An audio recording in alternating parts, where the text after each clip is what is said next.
Hey devs! Today we're building an app using the Wix CLI.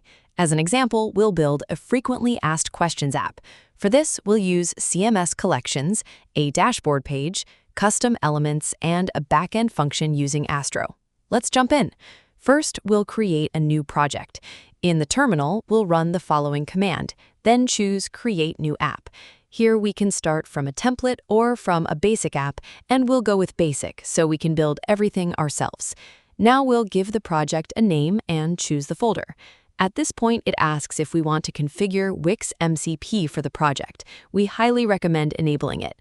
The Wix MCP server allows your AI client to work directly with Wix tools and services, search the Wix documentation, write code for the Wix platform, and even make API calls on your Wix sites. Also, Wix Skills is added automatically as part of the setup. Wix Skills is an AI agent tool that helps build features step by step, and we'll use it later to generate parts of our app. Great! Now that our app is created, we can start building it. Let's open it in our IDE. By default, the CLI creates a dashboard page called My Page. Let's rename it to something more meaningful, like FAQ Manager. Now let's create our data collection. Before we start building the dashboard UI, we need a place to store our data, so we'll create two CMS collections, a sets table and a questions table. For creating the CMS collections, we'll go to the terminal and run the generate command, then choose data collection. We'll give our collection a name, and the CLI will generate a new extension for us under the backend folder. The first time we do this, it will also create a shared extension file, and from there, every new collection we add will be automatically registered. Now we can open the generated collection file and define our schema. For this app, we'll create a sets collection with the fields ID and name, and a questions collection with the fields title, set ID, and items, which is an array. Inside items, we'll define question, answer, order, and is published, so we can control how the FAQs are displayed.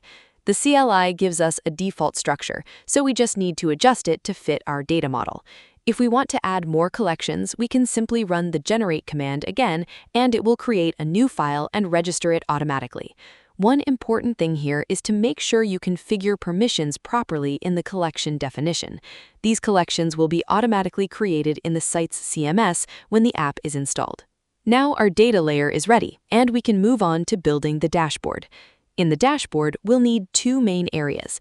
The first is the Sets tab, which loads the list of existing sets from the database and lets us choose which set will be published. The second is the FAQ Management tab, where we manage the questions and answers inside each set. From here, we can create a new set, edit it, save changes, and add multiple questions and answers under each set. Instead of building all of this manually, we can ask the agent connected to our MCP to generate it for us. When you prompt it, be very clear about what you want. In our case, we'll describe the structure of the dashboard and also specify that we want to use the Wix design system for the UI. The more specific you are, the better the result. Once we run it, the agent generates the UI for us, and then we'll take a look to make sure everything looks good and works as expected. Now let's add the backend logic to connect everything together.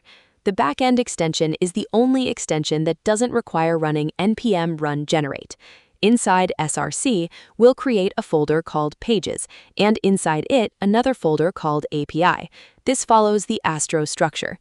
Astro is responsible for handling backend API routes inside the app. We'll create a new backend file, and it's important to know that every file in this folder automatically becomes an API endpoint. If you want to learn more, we also added a link in the description explaining how Astro endpoints work. Now let's understand what's happening when everything connects. When the dashboard calls the backend using fetch with auth, Wix automatically sends an access token in the authorization header. Inside Astro, we read that header, extract the token, and use the Wix SDK to create a client with the correct authentication strategy. That client allows us to safely call Wix APIs, like the Data API. So Astro isn't just routing requests, it's also handling authentication in a secure way. Let's run what we've built so far. We'll run npm run dev and check if everything loads correctly, if the API calls are working, and if there are any errors. Now let's build the widget. This is what will appear on the site and display the FAQs. First, we'll run npm run generate. Now we'll use Wix Skills to generate our custom element. Wix Skills is an AI agent tool that helps build features step by step, and in our case, we'll use it to generate the FAQ widget. If you want to dive deeper into how Skills works, there's a link in the description. Now we'll write our prompt to the agent, making sure to include Wix Skills. It's important to be specific about what we want to build and which tools to use. For example, use Skills and build a FAQ widget that pulls items from our database collection. Once we run it, the agent starts generating the widget. When it's done, we'll review what was created. We can see how the widget connects to the backend, and from there to the data collection. The backend files are implemented using Astro endpoints, just like we set up earlier. Now let's see it in action. We'll run npm run dev and start by opening the dashboard. There we can create a few FAQ sets and add some questions and answers so we have real content to work with. Once that's ready, we'll move to the site, install the app, and open Preview. There we can see the widget pulling the exact content we added in the dashboard directly from our collection. And that's it. We now have a full FAQ app. Now we can move to our final step, build and release the app so it's ready to use.